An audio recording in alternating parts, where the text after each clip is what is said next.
Welcome, now I'm going to show you how to customize the button controls in DJI Mini 4K. To do that, in the right top corner, click on the 3 dots button. You will see Control tab, so open Control tab here. Then scroll down, here you will see button customization.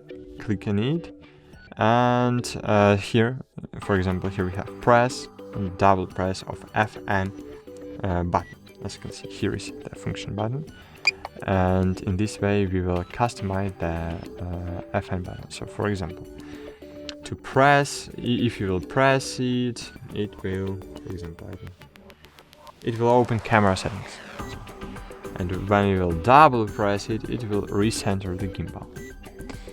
For example, I will press it, and as you can see, camera settings was successfully opened. So when I will double press it, so wait,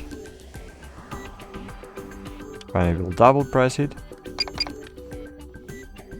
as you can see, gimbal was successfully recentered.